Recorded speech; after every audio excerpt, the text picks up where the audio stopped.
Bismillahirrahmanirrahim. So we have been talking about treatment of drinking water system. Okay, drinking water treatment. So far, we have done a couple of steps. The first step was again, I repeat, was the screening. Then it was plain sedimentation. These were the initial two methods. And in the last lecture, we studied different mechanisms of settlement, of settling mechanisms that take place in the plain sedimentation tank. And plain sedimentation or pre-sedimentation depends upon the mechanism that the solid particles simply settle down in low velocity under gravity, under their own weight, and that's it.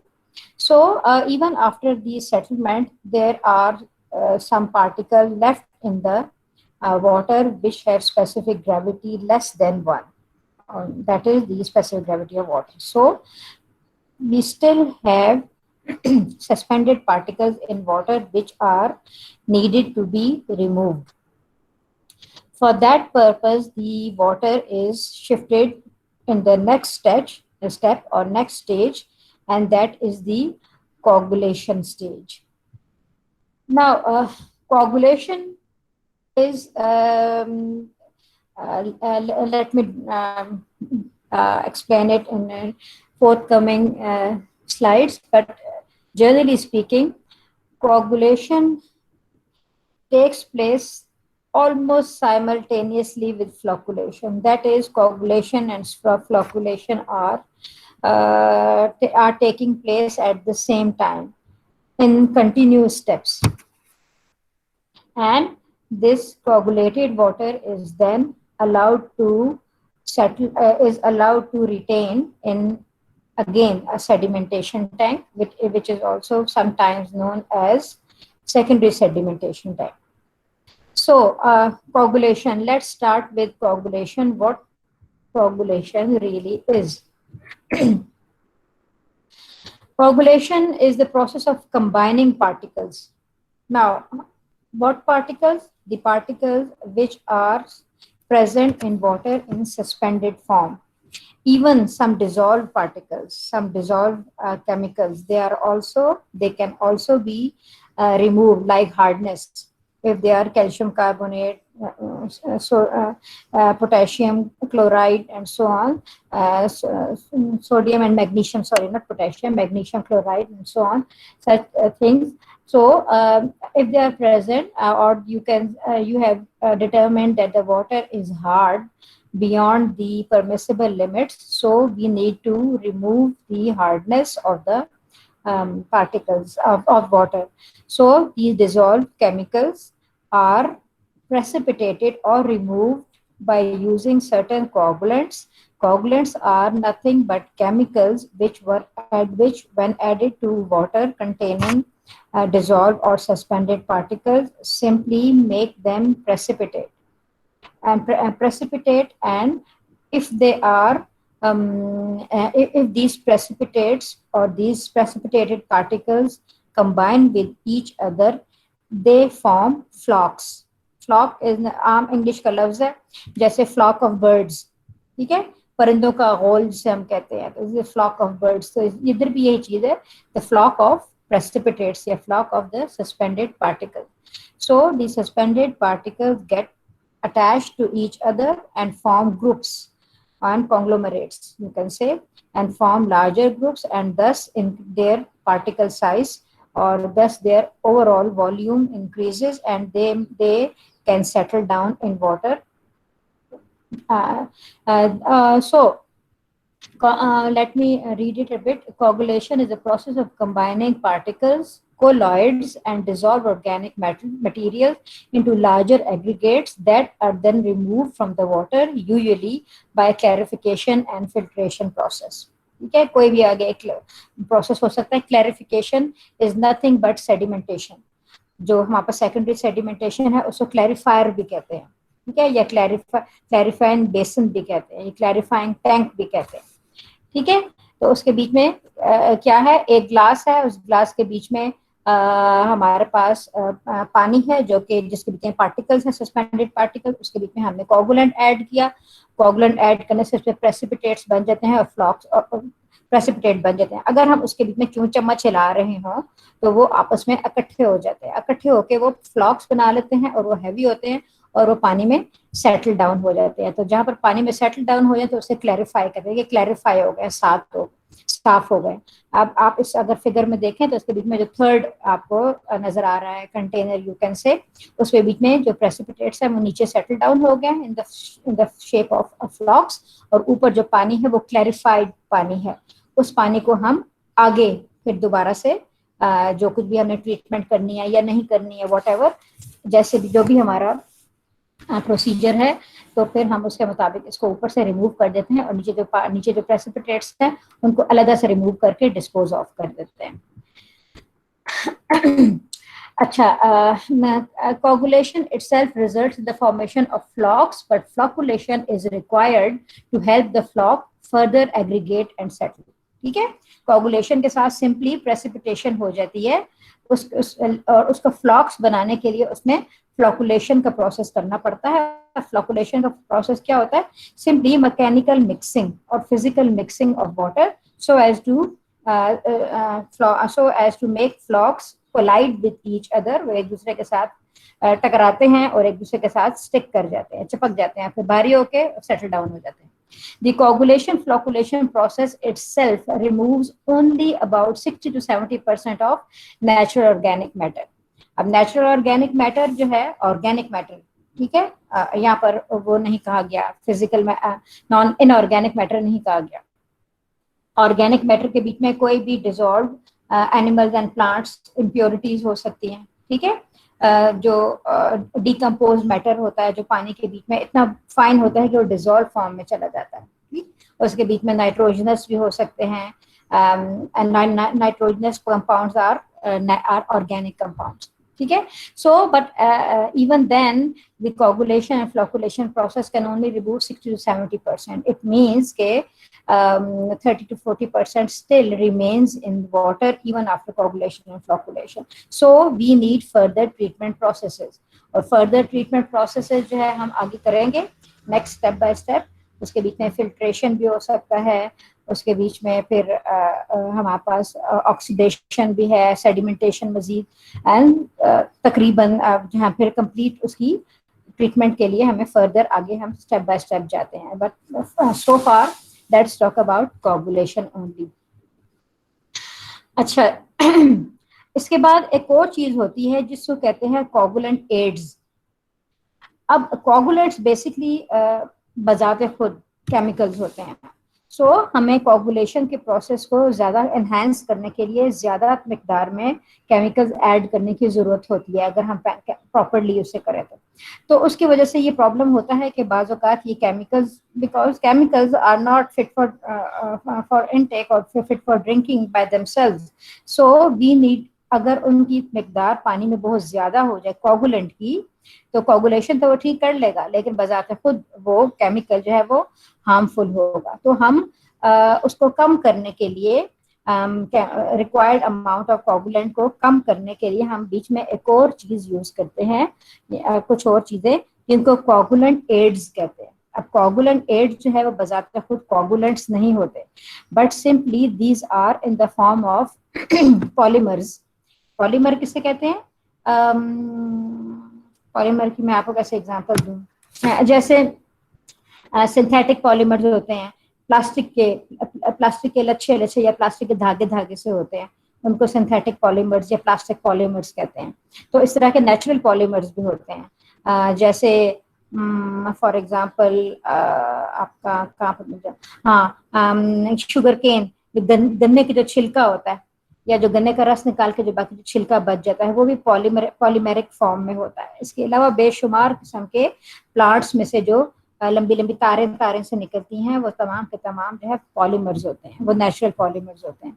अच्छा, अब इसके बीच में coagulant ads, अगर हम coagulant के साथ साथ कोगुलेंट एड भी ऐड करें तो क्या होता है कि उसके जो बीच में फ्लॉक्स बने हुए होते हैं या पार्टिकल्स प्रेसिपिटेट बने हुए होते हैं, तो वो इन कोगुलेंट एड्स के साथ चिपक जाते हैं। ठीक है, फॉर एग्जाम्पल अगर उसके बीच में हम इस तरीके से बीच में डाला, पानी के बीच में हमने पॉलीमर से ऐड किए हुए हैं, फॉर एग्जाम्पल प्लास्टिक पॉलीमर्स है, तो जो फ्लॉक्स बन जाते हैं वो उसके साथ चिपक जाते हैं, और चूंकि वो हैवी हो जाते हैं तो पॉलीमर भी सेटल डाउन हो जाता है और प्रेसिपिटेट भी सेटल डाउन हो जाता है, और एट द सेम टाइम हमें कम मिकदार में कोगुलेंट जो है फिर रिक्वायर्ड होता है। ठीक है, सो हमारे पास जो सेडिमेंट या रिमूविंग जो प्रोसेस है उसका सस्पेंडेड पार्टिकल्स का, वो जो है ज्यादा एफिशिएंट हो जाता है। अच्छा, now coagulant, this is very important to know what are the coagulant chemicals, what chemicals are usually used as coagulants. So aluminum based coagulants are the most common ones to be used, मतलब aluminum compounds, for example aluminum sulfate, aluminum chloride, sodium aluminate etcetera. अब इसके बीच में aluminium sulphate, ये बहुत ज्यादा मतलब सबसे कॉमनली फाउंड हमारे पास कोगुलेंट है, इजीली अवेलेबल है और चीप इन प्राइस है, in money, in terms of money, at the same time बहुत इफेक्टिव है। तो एल्यूमिनियम सल्फेट को एलम भी कहते हैं। एलम क्या होता है, आप लोगों ने देखा होगा, फटकड़ी। फटकड़ी किसी को कोई पहचानता है? हेलो, यस यस मैम, क्या सर? क्या चीज मैम? फटकड़ी, फटकड़ी। नो, नहीं हथकड़ी सर, मैम। नहीं सर। फटकड़ी होती है वो बाज़ औक़ात जो है ये जी जी जो मैम, जो आफ्टर शेव नाई का होते यूज हैं ना, करते थे पहले हाँ ये जमाने में। शेव वगैरह शेव बनाते हैं, तो वहां पर अगर कट लग गया तो उसके ऊपर एक पत्थर सा होता है, सफेद सा, ट्रांसपेरेंट सा, वो उसके यस ऊपर मैम जी। लगाते हैं। तो वो एंटीसेप्टिक भी होता है, तो वो जो है वो जख्म के ऊपर लगा देते हैं। या इवन बाजू का स्किन डिजीजेज वगैरह हो तो पानी के बीच में ये फटकड़ी को डिजोल्व करके उसके साथ, जैसे पाँव पे एलर्जी हो जाए या हाथों पे एलर्जी हो जाए, स्किन पे एलर्जी हो जाए, तो उस जगह को वॉश भी करते हैं। तो दिस इज आप नोन जुबान एज। में हौड़ी कहते हैं मैम।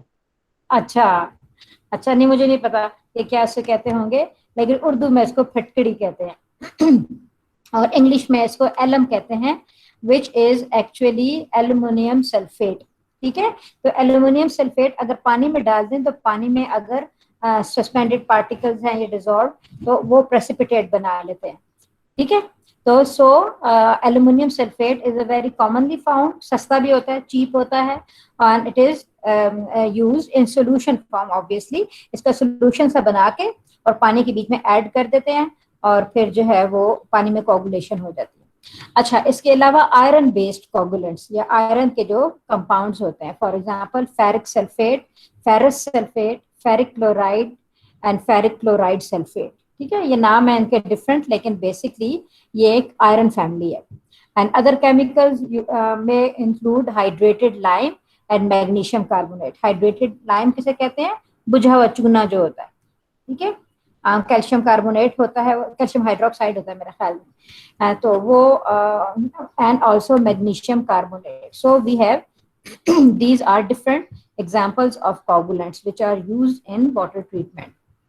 अच्छा, अब यहाँ पर हेलो जी, क्या कह रहे हैं आप? ये हाइड्रेटेड लाइम तो मैम सेहत के लिए सही नहीं है। अच्छा, सर हम इसको पानी में क्यों ऐड करते हैं? आपकी मुझे आवाज सही नहीं आ रही।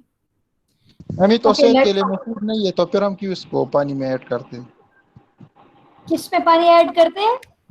ये हाइड्रेटेड लाइम आपने अभी बताया, जी तो आपने कहा कि मतलब ये पानी में हम मिक्स करते हैं ताकि प्रेसिपिटेशन वगैरह सेटल हो जाए। जी जी जी, बिल्कुल। तो ये तो हेल्थ के लिए मुफीद नहीं है मैम, यूजफुल जी, खतरनाक सेहत है। के लिए हाँ जी, सेहत के लिए मुफीद नहीं है, इसीलिए हम फिर डायरेक्ट ये वाला पानी नहीं पीते हैं। ये सिंपली सॉलिड पार्टिकल्स या डिजोल्व सॉल्ट पार्टिकल्स को रिमूव करने के बाद इसको हम फिर आगे लेके जाते हैं मजीद स्टेप्स के बीच में, उसके बीच में फिर हम फिल्ट्रेशन करते हैं।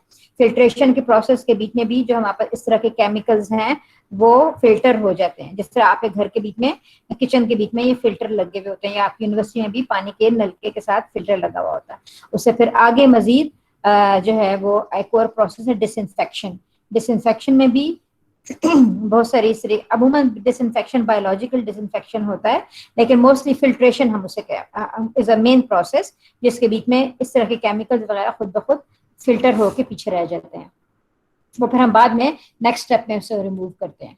लेकिन डिजॉल्व सॉलिड जो है वो फिल्ट्रेशन के बीच में नहीं फिल्टर हो सकते, तो उसको हम पहले प्रेसिपिटेट की फॉर्म में लाना होता है, उसके लिए हमें मजबूरी ये कोगुलेंट डालना पड़ता है, चाहे कोई भी हो। अच्छा, मैम ये अगर इसको हम आज मैम अगर इसको हम आज प्रैक्टिकल कर दे तो जो पार्टिकल्स वगैरह होंगे वो सेटल हो जाएंगे कि नहीं? हाँ जी, सेटल हो जाएंगे पार्टिकल्स उसके बीच में, लेकिन ये पॉसिबल है कि उसके बीच में कोगुलेंट की कुछ मिकदार पानी के बीच में रह जाए, ठीक है। उसको फिर हटाने के लिए आगे हम फर्दर प्रोसेसेस करते हैं। ये स्टेप बाय स्टेप देखें, हमारे पास जो है कुछ फिजिकल प्रोसेस मैंने आपको बताया था, physical process, chemical process and biological processes. तो ये सारे के सारे प्रोसेस इंटर कन्वर्ट भी हो सकते हैं, ठीक है। जिस तरीके से कोगुलेशन जो है वो केमिकल प्रोसेस है, बीच में केमिकल रिएक्शन होता है, लेकिन फ्लोकुलेशन जो है वो फिजिकल प्रोसेस है। तो इसी तरीके से वो हमने उसको केमिकल को फिजिकल फॉर्म में यानी कि प्रेसिपिटेट में कन्वर्ट करके और उसको फिर निकाल दिया हमने, ठीक है। तो बाकी स्टेप बाय स्टेप बाकी चीजें भी हम इसको रिमूव करते हैं। ऐसे नहीं है कि डायरेक्ट वो पानी फिर मैं ये नहीं कह रही कि वो चूने वाला पानी हम इस्तेमाल करते हैं, नहीं, उसके बाद उसको मजीद जो है वो प्योरीफाई किया जाता है। अच्छा जी, यहाँ पर आपको इक्वेशंस, केमिकल इक्वेशंस नजर आ रही होंगी। ये this is the process which shows how the aluminium sulphate, ये जो आपको नजर आ रहा है Al2SO4 थ्री मॉलिक्यूल्स, तो इसके बीच में किस तरीके से ये प्रेसिपिटेट बनाता है। So calcium hydroxide, calcium hydroxide जो है and aluminium sulphate. Calcium hydroxide क्या है, हमारे पास लाइम, ठीक है। तो अगर पानी के बीच में हमारे पास कैल्शियम है, फॉर एग्जाम्पल हार्ड वाटर है, ठीक है। हार्ड वाटर क्या होता है, कैल्शियम होता है ना, हार्ड, तो हार्डनेस जो है वो किस वजह से होती है, calcium carbonate and magnesium carbonate की वजह से। सो एल्यूमिनियम सल्फेट और कैल्शियम हाइड्रोक्साइड अगर ये लाइम है तो वो आपस में रिएक्ट करके कैल्शियम एल्यूमिनियम हाइड्रोक्साइड बनाता है। एल्यूमिनियम हाइड्रोक्साइड जो है वो प्रेसिपिटेट की फॉर्म में होता है, पतले पतले से फ्लेक्स से होते हैं, सफेद सफेद से फ्लेक्स होते हैं, तो वो सेटल डाउन हो जाता है, ये फ्लॉक है ना वो सेटल डाउन हो जाता है। और देखें आगे बढ़ गया कैल्शियम सल्फेट, अब कैल्शियम सल्फेट पानी के बीच में है, ठीक है। तो कैल्शियम सल्फेट पानी के बीच में है, लेकिन so are so many different things. अगर as long as it is within the permissible limit, it's okay to use this water, नहीं तो फिर इसको आगे जाके हम मजीद जो है वो प्योरीफाई करते हैं। इसी तरीके से फेरस सल्फेट को अगर हम लाइम के साथ रिएक्ट करें तो आपके पास फेरिक हाइड्रोक्साइड का फ्लॉक बन जाता है एंड आपके पास बाकी बच जाता है कैल्शियम सल्फेट, ठीक है। This is just an example of coagulation के कोगुलेशन कैसे काम करता है, उसके बीच में कौन सा केमिकल रिएक्शन चल रहा होता है। अच्छा, now let's talk about coagulant aids. अब मैंने आपको थोड़ा सा बताया, a coagulant aid is a chemical और मटेरियल, ठीक है, केमिकल भी हो सकता है, मटेरियल भी हो सकता है, which is not a coagulant by itself but used to assist और मॉडिफाई द कोगुलेशन, ठीक है। So but the coagulant aids aid, अच्छा ये बजाते खुद कोगुलेंट नहीं होते but aid density to the slow settling flocs. Flocs आप लोगों ने देखा होगा, जैसे पानी आप उबालें तो उसके बीच में वो वाइट सा स्केल सा बन जाता है, वाइट सा, तो वो बेसिकली फ्लॉक्स होते हैं, लेकिन वो इतने फाइन होते हैं कि वो जरूरी नहीं है कि वो सेटल डाउन भी आसानी से हो जाए, या अगर कुछ होते हैं तो कुछ रह भी जाते हैं। तो कोगुलेंट एड्स क्या करते हैं कि दे ऐड टू द डेंसिटी, ये फ्लॉक्स जो है वो उसके कोगुलेंट एड के ऊपर मजीद चिपक जाते हैं, तो कोगुलेंट एड्स जो है वो उनको आपस में चिपका के और फिर वो खुद सेटल डाउन हो जाता है, ठीक है। और इवन जो हमारे पास जो ये फ्लॉक्स जो बन जाते हैं, तो अभी मैंने आपको बताया बहुत फाइन और उस तरह के होते हैं, तो इनको थोड़ा टफ करने के लिए ताकि आसानी से एक दूसरे के साथ चिपक जाएं और एक परमानेंट फॉर्म के बीच में आपस में स्टिक हो जाए, इसके लिए भी ये कोगुलेंट एड्स इस्तेमाल होता है। So they add to the toughness of the flocs so they do not break up during the mixing and settling process, ठीक है। अच्छा, there are some examples of coagulant aids and for example non-ionic, cationic और anionic polymers. ठीक है, non-ionic जिनके ऊपर कोई भी चार्ज नहीं होता, cations positively charge, anions negatively charge polymers. ठीक है, बहुत सारी ऐसी केमिकल एग्जांपल्स हैं. आई थिंक बहुत डिटेल हो जाएगा अगर उसमें हम डिटेल में गए तो. That is pure chemistry. Basically an engineer is required to use chemistry and to use mathematics. तो थोड़ा बहुत आपको पता होना चाहिए, बाकी आप जितनी खुद डिटेल में जाना चाहते हैं वो तो फिर बंदे के ऊपर है. वो तो नॉलेज उसकी तो डेप्थ है ही नहीं. अच्छा जी, sodium aluminate, this is a coagulant aid, activated silica, clay, acids, alkalis, synthetic polymers. ठीक है, these are different examples of coagulant aids. अच्छा जी, अब हमारे पास असली इंजीनियरिंग आ गई है. हमने कोगुलेंट डोज मालूम करना है. आपके पास एक पानी है, उसको आपने टेस्ट किया, उस टेस्ट से आपको पता चला कि इसके बीच में certain type of dissolve solid है या सस्पेंडेड सॉलिड है. ठीक है, हमें टोटल सॉलिड्स पड़े थे, तो डिजॉल्व सॉलिड है या सस्पेंडेड सॉलिड्स है, या उसके बीच में जैसे हार्डनेस है, हार्डनेस को रिमूव करने के लिए भी ये होता है. तो कितनी अमाउंट के बीच में हमें कोगुलेंट चाहिए होगा जो हम उसके बीच में ऐड करें ताकि मैक्सिमम पॉसिबल कोगुलेशन हो सके. ठीक है, तो ये जो अमाउंट होता है which is an optimum amount or optimum quantity of coagulant required to produce maximum coagulation in water. This term is used as coagulant dose, or this amount of coagulant required is known as coagulant dose. जैसे आप कहते हैं आप दवाई का dose बढ़ा दें, अगर आप 5 मिलीग्राम की लेते हैं तो आप 10 मिलीग्राम की लेने, आपने दवाई का डोज बढ़ा दिया. तो ये भी वही चीज है कि कोगुलेंट का डोज जो है वो कितना होना चाहिए, कम होना चाहिए, ज्यादा होना चाहिए, कितना होना चाहिए उसकी concentration wise. So it is important that the exact dose of the chemical और the coagulant is determined prior to the addition. ठीक है, आपके पास जो इंजीनियरिंग प्रोसेसेस होते हैं वो it is designed by an engineer and executed by जो वहाँ पर टेक्नीशियन होते हैं वो उसको एग्जीक्यूट करते हैं. टेक्नीशियन को एक लिस्ट या एक मैनुअल दे दिया जाता है कि आपने इतने घंटे के लिए ये वाल्व ओपन करना है, इतने मिनट के लिए ये वाला वाल्व ओपन करना है, इसके बीच में इतना सोल्यूशन जो है कोगुलेंट का डालना है. वो ये नहीं पूछता कि क्यों डालना है, ये क्यों वाला काम इंजीनियर का है, हाउ कैसे डालना है वो जानता है. ठीक है, so because if the dose is low then the negative charge on all particles. अच्छा, आपको एक बात बताती हूँ, ये जो हमारे पास प्रेसिपिटेट्स या पार्टिकल्स होते हैं पानी के बीच में, दे आर नेगेटिवली चार्ज. ठीक है, they have a negative charge on them whereas a coagulant is positively charged. ठीक है, तो उसकी वजह से ये होता है कि जो हमारे पास कोगुलेंट है वो इस अभी प्रेसिपिटेट नहीं बना. ठीक है, रिमेंबर अभी प्रेसिपिटेट नहीं बना, लेकिन जो पार्टिकल्स उसके बीच में हैं पानी के बीच में वो नेगेटिव हैं और कोगुलेंट बाजार पे खुद पॉजिटिव है. तो नेगेटिव पॉजिटिव जो है वो एक दूसरे के साथ अट्रैक्ट होते हैं और वो चिपक के एक प्रेसिपिटेट बना देते हैं. ठीक है, जो हमें नजर आना शुरू हो जाता है, अदरवाइज हमें यूजुअली अगर डिसॉल्व फॉर्म है तो नजर नहीं आता. So if the dose is low then the negative charge on all the particles shall not be neutralised. ठीक है, and if the dose becomes more than the particles acquire net positive charge resulting in their repulsion from each other and non settlement. ठीक है, थोड़ी सी मेरे ख्याल में मैंने English गलत लिखी हुई है, लेकिन एनीवेज. सो अगर हमारे पास कोगुलेंट डोज कम है, हमने रिक्वायर्ड से कम डाला है, तो क्या होगा, जो नेगेटिव चार्जेस हैं उनको इनफ पॉजिटिव चार्ज नहीं मिलता प्रेसिपिटेट बनाने के लिए, तो वो थोड़े से बच जाते हैं, रह जाते हैं पीछे, मतलब वो प्रॉपर्ली कोगुलेट नहीं होते.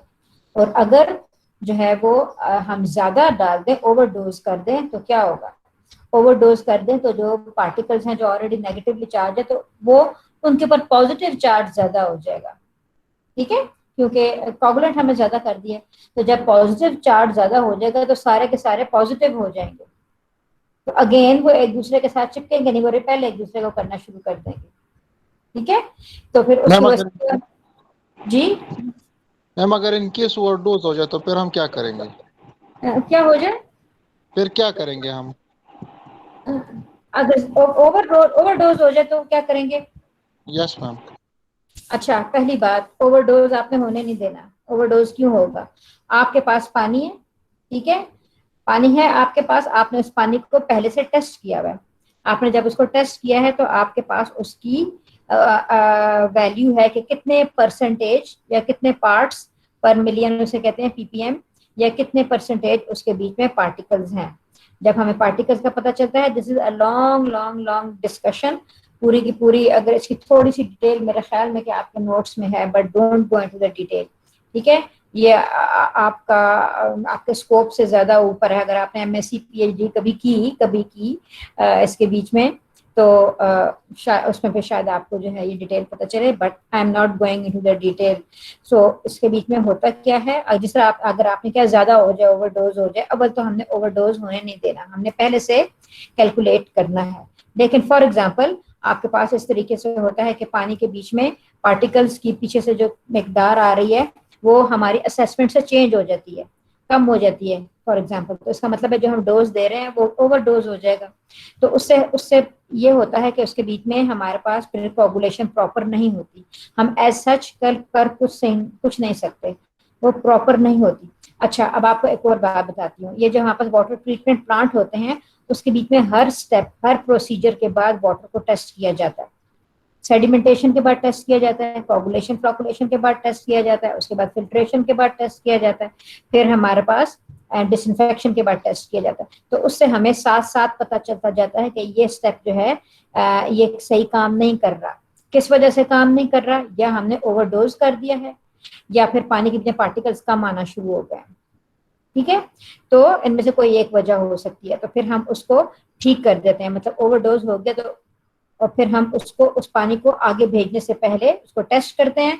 अगर टेस्ट के बीच में आ जाए कि ये ओवरडोज हो गया तो हम उस पानी को उधर ही छोड़ देते हैं, ठीक है, उस पानी को उधर ही छोड़ देते हैं। और फिर उस केमिकल को रिमूव करने के लिए ज़ाहिर है मजीद कोई केमिकल जो है या कोई और ट्रीटमेंट उसकी उधर ही कर देते हैं, ठीक है, उसको आगे नहीं छोड़ते हैं। उसके लिए मजीद केमिकल प्रोसीजर्स हैं। इसलिए कह रही हूँ कि इनकी सारी की सारी डिटेल में जाने की जरूरत नहीं है। यस, बहुत सारे ऐसे तरीके हैं। और इम्पोर्टेंटली अगेन आई रिपीट के वाटर ट्रीटमेंट प्लांट के बीच में, हर स्टेप के बीच में, इवन सबसे आखिर में जब हम डिसइंफेक्शन करते हैं उसके बाद भी इसको टेस्ट किया जाता है। हर वाटर ट्रीटमेंट प्लांट के साथ एक लेबोरेटरी भी होती है, जिस तरीके से आपकी लेबोरेटरी है, एनवायरमेंटल इंजीनियरिंग की लेबोरेटरी है, तो वहां पर इस तरह की लैब होती है। और उस लैब में हर 24 घंटे के बाद, हर बाज़ अगर पानी की पीछे से क्वालिटी फ्लक्चुएशन बहुत ज्यादा हो रही है तो हर 2 घंटे, 3 घंटे, 4 घंटे, 8 घंटे के बाद, depending upon the frequency of fluctuation, उसके बाद हम साथ पानी की क्वालिटी को चेक करते जाते हैं कि, तो ये बार बार सारा दिन इसमें वहां पर टेस्ट होते रहते हैं। तो फिर अकॉर्डिंगली कोई ना कोई प्रोसीजर किया जाता है। अब क्या प्रोसीजर होता है to be exact, that I don't know, ठीक है। अच्छा जी, particles are negatively charged and, चलें ये तो मैंने भी आपको बताया, particles are negatively charged and coagulants are positively charged ions. अच्छा, नाउ कोगुलेंट डोज। अब हम कोगुलेंट डोज कैसे मालूम करते हैं? हमारे पास पानी आ गया, ठीक है, हमने मालूम कर लिया उसके बीच में सॉलिड्स कितने हैं। हम, आप लोगों ने अगर उसके test,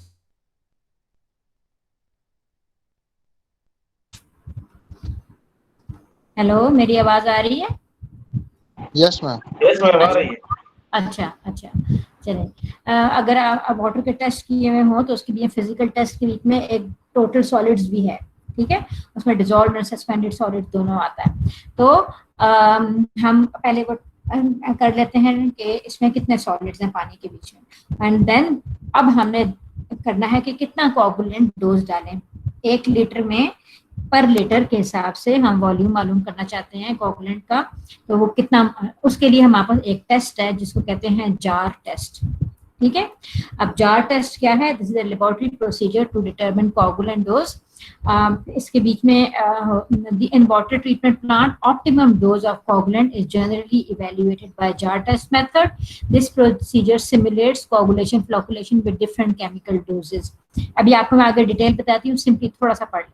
The purpose of procedure is to estimate the minimum coagulant dose required to achieve certain water quality goals. Okay.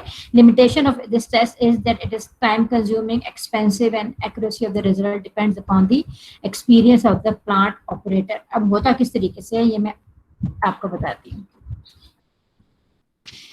ये जार टेस्ट का apparatus है.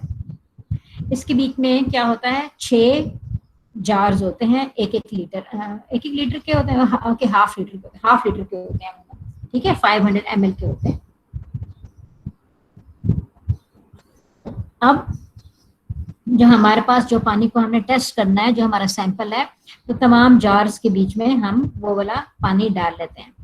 अब हम कोई एक कोगुलेंट ले लेते हैं, फॉर एग्जांपल एलएम है, उसकी डिफरेंट कंसंट्रेशन की या डिफरेंट स्ट्रेंथ का सोल्यूशन बनाते हैं, जैसे 0.1%, 0.01% या 1.1%, 10%, इस तरीके से डिफरेंट किस्म के हम उसके बनाते हैं.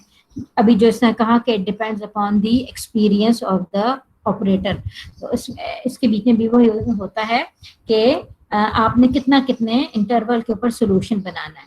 ठीक है, आपको कुछ आइडिया है 1% सोल्यूशन का क्या मतलब है? एनीवन कोई बता सकता है?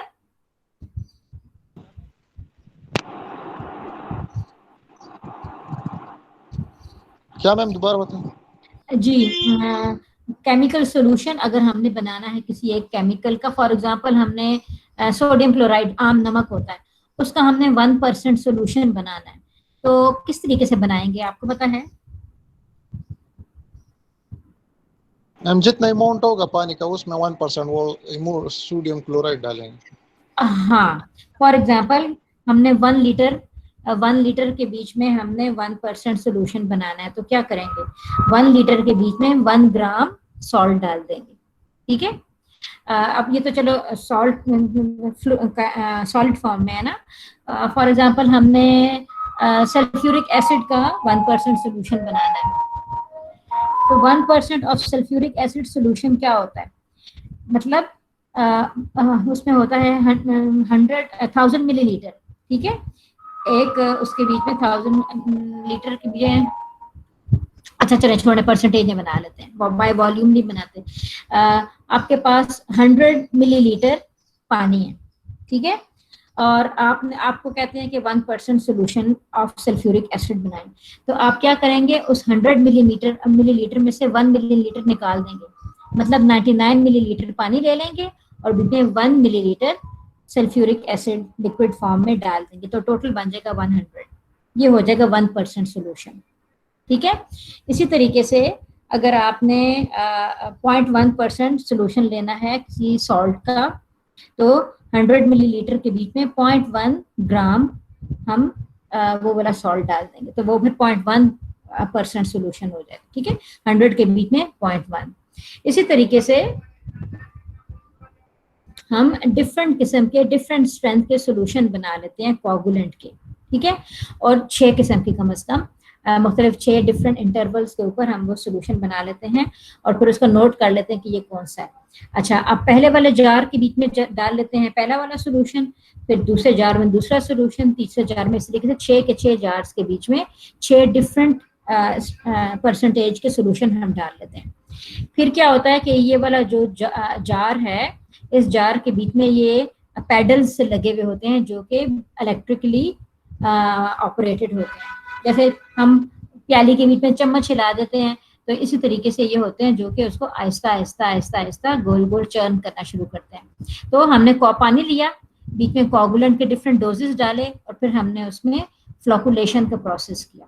फिर क्या होता है कि अब आप दूसरी वाली जो अपर राइट साइड पे दूसरी वाली पिक्चर है उसके बीच में देखें, तो सबसे पहले के बीच में कम फ्लॉक्स बने हैं, दूसरी वाली के बीच में उससे ज्यादा, फिर उससे ज्यादा, फिर उससे ज्यादा, फिर आखिर वाले में सबसे ज्यादा फ्लॉक्स बने हैं. इसका मतलब है कि जो हमारे पास आखिरी वाला कोगुलेंट डोज है वो हमें मैक्सिमम फ्लॉक्स बना के देता है. ठीक है, उसमें कोगुलेशन सबसे ज्यादा होती है। तो फिर हम क्या करते हैं कि हमारे पास वाटर ट्रीटमेंट प्लांट के बीच में हम पर लीटर के हिसाब से ये वाला सोल्यूशन बीच में डालते हैं, ठीक है, इतने % का सोल्यूशन बीच में डालते हैं। इसी तरीके से आप नीचे वाली जो फिगर है लोअर लेफ्ट कॉर्नर के बीच में, इसके बीच में आप देखें, सबसे पहले वाले के बीच में आपके पास नेचुरल वाटर है, ठीक है, आपको मर्की सन या आपको टर्बिड सा वाटर नजर आ रहा है। फिर दूसरे वाले में क्या किया है कि उसके बीच में हमने कोगुलेंट ऐड कर दिया। जैसे ही हमने कोगुलेंट ऐड किया है तो छोटे छोटे छोटे छोटे से फ्लॉक्स बन गए हैं, ठीक है, लेकिन वो अभी भी सस्पेंडेड फॉर्म में है, अभी वो बारीक छोटे छोटे से प्रेसिपिटेट्स हैं, अभी वो बड़े नहीं हुए। इसके बीच में अगर हम इसको फ्लॉकुलेशन करें, इसके बीच में इसको मिक्स करें फिजिकली, चम्मच हिलाएं जैसे फॉर एग्जांपल, तो ये फ्लॉक्स आपस में चिमट जाएंगे, ये छोटे छोटे प्रेसिपिटेट्स आपस में चिमट जाएंगे और बड़े फ्लेक्स बना लेंगे। आपको थर्ड वाले जार के बीच में नजर आ रहा होगा बीकर में, तो बड़े फ्लेक्स बनते हैं। अब बड़े फ्लेक्स हैवी हो जाते हैं, वो नीचे सेटल डाउन हो जाते हैं, तो उसके ऊपर से हम साफ पानी में उतार लेते हैं और जो सॉलिड था, जो इनिशियली डिसॉल्व फॉर्म में था, वो रिमूव हो जाता है, ठीक है।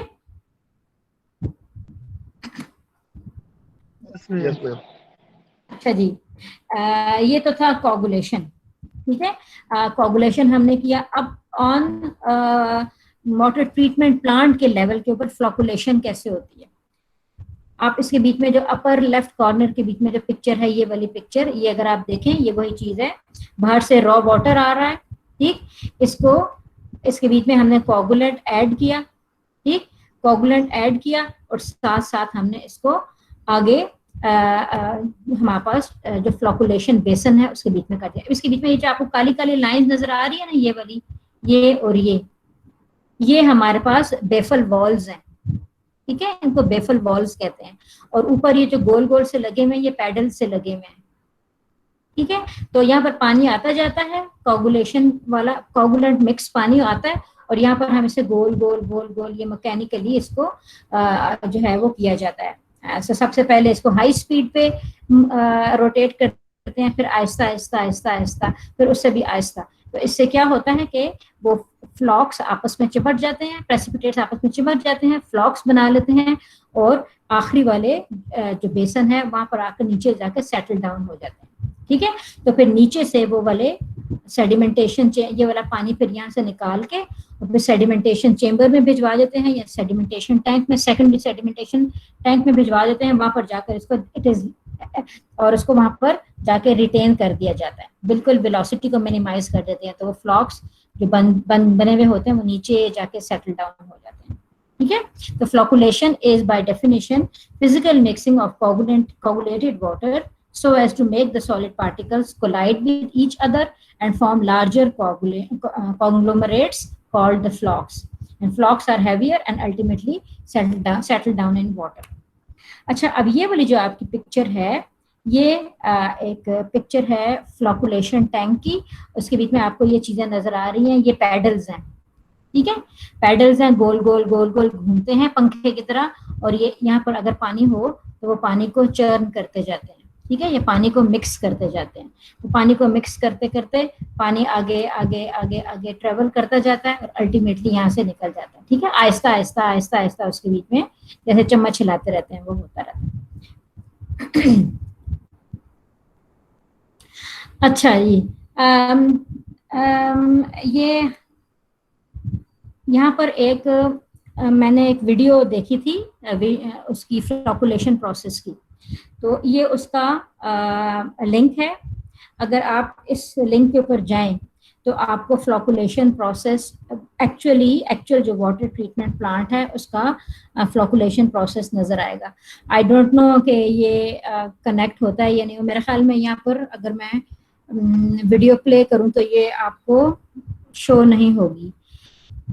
आई don't know how to do it, अगर होती भी है तो मुझे मालूम नहीं है कि किस तरीके से होती है, तो इसलिए मैंने यहाँ पर आपको लिंक दे दिया है, तो आप जरूर इस लिंक के ऊपर जाएं, बल्कि अभी जाएं, this is part of your homework kind of. ये आप बल्कि आप इस तरह करें ना कि आप लोग सब लोग अपने अपने उसके ऊपर ये वीडियो ऑन करें, मैं भी ये वीडियो ऑन करती हूँ, फिर आप इसमें से कोई क्वेश्चन कर सकते हैं। तो ये वाला लिंक कॉपी करें और इसको यूट्यूब पे जाके या सिंपली गूगल करें और इसे गूगल पे जाके इसको प्ले करें। मैम क्लासरूम में ये लिंक अलग से शेयर मैम कर ये देता पोस्ट कर ले क्लासरूम में, यहाँ से कॉपी नहीं होता। हाँ, ये तो मैं पोस्ट तो मैं करूंगी, आप बल्कि अभी भी कर सकते हैं। इसको कॉपी पेस्ट करें, कॉपी लें, कॉपी करें नहीं हो रहा और मैम वीडियो। कॉपी नहीं और हो आप सकता इसको मैम, ये तो वीडियो चल रही है। सॉरी मैम ये हमारे तो अभी पास आप लिंक यहाँ है। तो हम नहीं कॉपी नहीं कॉपी हो कर तो सकते मैम हैं। इसको शेयर करें या इस लेक्चर को शेयर करें हमारे साथ पीडीएफ। हाँ जी, लेक्चर डेफिनेटली मैं शेयर कर रही हूँ।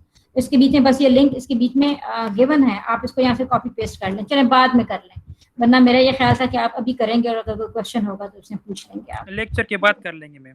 अच्छा चलें, ये मैंने इसी वीडियो में से, मेरे ख्याल में कि यही वीडियो है, इसी वीडियो में से मैंने ये स्क्रीनशॉट्स लिए हुए हैं।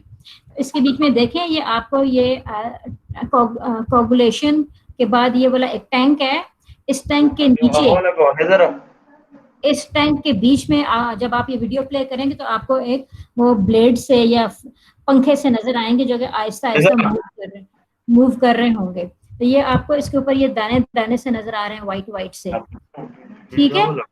तो ये जो वाइट वाइट से दाने दाने से हैं, ये बेसिकली फ्लॉक्स हैं। इस पिक्चर में भी आप देख सकते हैं, ये सफेद सफेद से आपको चीजें नजर आ रही हैं, तो ये फ्लॉक्स बने हुए हैं, ठीक है। यहाँ से मूव होके फिर वो अगले चेम्बर में चले जाते हैं, वहां पर जाके सेटल डाउन हो जाते हैं। तो यहाँ पर मैंने और भी मेरे ख्याल में दिया हुआ है, यस मैम स्लाइड और भी यार। एक मिनट, अच्छा नहीं और नहीं है। बहरहाल आप ये एक भी देख लेना तो इसके साथ आपको और भी बहुत सारे लिंक्स नजर आ जाएंगे। हाँ ये ऊपर वाले स्लाइड में ये आपका जार टेस्ट है, जार टेस्ट की डिटेल्स है, ये उसकी वीडियो है, ठीक है। तो आप इसके बीच में जाएं, ये आपको पूरी की पूरी वीडियो दिखा देगा। इसको भी, इस लिंक पे भी आप जा सकते हैं। और ये वाला जो लिंक है, ये दो लिंक, ये आपको फ्लोकुलेशन प्रोसेस दिखाएगा। ये वाला बहुत इंटरेस्टिंग है, इसके बीच में वाटर ट्रीटमेंट प्लांट के बीच में सारा नजर आ रहा है, ठीक है। मैं जी मैं आपके साथ ही अभी ये शेयर कर लूंगी, तो फिर आप उसमें देख सकते हैं। Anyways, so that's it for today. आज का लेक्चर जो है वो इतना लंबा नहीं है। So we have talked about flocculation, coagulation, flocculation, and how to remove these flocks ultimately from the secondary sedimentation tank. अच्छा, ये तो हमारा एक इतना डिटेल में नहीं था। इससे अगले वाले जो टॉपिक्स होंगे एक दो, वो थोड़े से ज़्यादा लेंथी होंगे। सो गो थ्रू देम क्विकली, और आप लोग रेगुलरली इसको पढ़ते रहें, ठीक है। क्योंकि अगला वीक छोड़ के उससे अगले वीक में मैं फिर आपको एक असाइनमेंट और एक क्विज दूंगी, ठीक है। तो साथ साथ आप लोग करते रहो। Okay ma'am. हाँ जी, साथ साथ आप लोग करते रहें। और अभी जाए नहीं, मैं आपकी अटेंडेंस जो है वो कॉपी करती हूँ। ओके मैम, ठीक है। अभी आपने जाना नहीं है। कमेंट करें कि नहीं लेसर से का जी मैं अपनी आईडी वो कमेंट करें कि नहीं? नहीं, कमेंट पे नहीं करें। यहाँ पर आपके नाम मेरे पास आ रहे हैं, मैं सिंपली जो है वो इसका वो ले लेती हूँ, स्नैपशॉट ले लेती हूँ। थोड़ा सा वेट करें, मुझे इसका स्नैपशॉट ले लेने दें। हमें तो नजर नहीं आ रहा मैम। नहीं, आपको नजर नहीं आएगा, मुझे आएगा। ठीक है मैम जी मैम ये जो आपने असाइनमेंट दी है सेडिमेंटेशन टैंक की, मैम ये जी कौन से शेप का सेडिमेंटेशन टैंक है? वो क्या है, आप दोबारा बोले। मैम ये जो आपने असाइनमेंट दी है सेडिमेंटेशन टैंक की, जी मैम ये कौन से शेप का सेडिमेंटेशन टैंक है? रेक्टेंगुलर है या वो ये दूसरा? रेक्टेंगुलर है ये। ठीक है मैम।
ओके जी, थैंक यू सो मच, आपकी अटेंडेंस मैंने ले ली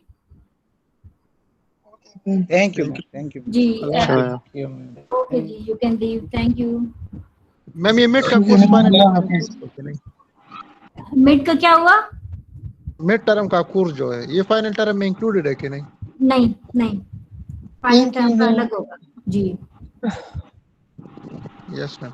और मैम ये जो आपने ये लास्ट में जो पिक्चर शेयर किया है ना, इसमें ये जी पानी के ऊपर ग्रीन सा अलजी के क्या ये मतलब सेटल नहीं होता, इसकी क्या रीजन है? हालांकि वो नजर भी आ रहा होता है। जी जी जी जी, ये इसलिए सेटल नहीं हो रहा, ये इसलिए सेटल नहीं हो रहा कि ये आपस में मिक्स हो रहा है अभी, ये फ्लॉकुलेशन चल रही है अभी, ठीक है। ये जब फ्लॉकुलेशन हो जाएगी तो ये अगले टैंक में जब जाएगा तो वहां पर सेटल डाउन होगा, ठीक है। वहां पर काफी मिकदार में जो है वो सेटल डाउन हो जाएंगे, और उसके बावजूद भी जो रह जाते हैं वो फिर आगे उसको फिल्ट्रेशन प्रोसेस के साथ रिमूव किया जाता है। ये होते हैं, सेटल डाउन होते हैं ये आप वीडियोस मुख्तलिफ देखें ना, उसमें आपको नजर आ जाएगा। लेकिन इसमें इसलिए नहीं हो रहा कि इसके नीचे चर्निंग हो रही है, एक ब्लेड सा चल रहा है गोल गोल, आप ये वीडियो देखें तो आपको नजर आएगा। ओके ओके जी, और कोई क्वेश्चन?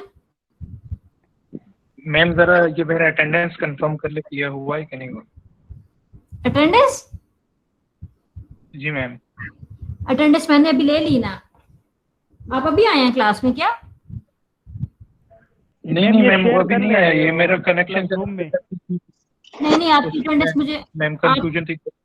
आपका नाम यहाँ पर मेरे पास लिस्ट बन जाती है अटेंडेंस में, मैं उसका स्क्रीनशॉट ले लेती हूँ तो वो मुझे मिल जाता है, ठीक है। मैं वो स्क्रीनशॉट जरा शेयर कर हमें भी क्लास कंफर्म हो रूम में। जाएगा। आपके साथ भी शेयर है यार, इतना मसला है आपको अटेंडेंस का, आपको पता है आप में से कोई भी शॉर्टेज भी नहीं होगा, ठीक है। ओके मैम, मैं किसी को भी शॉर्टेज भी नहीं okay, thank you ma'am. Thank you जी। Thank you ma'am. ओके जी, खुदा हाफिज। खुदा हाफिज मैम। खुदा हाफिज। खुदा हाफिज।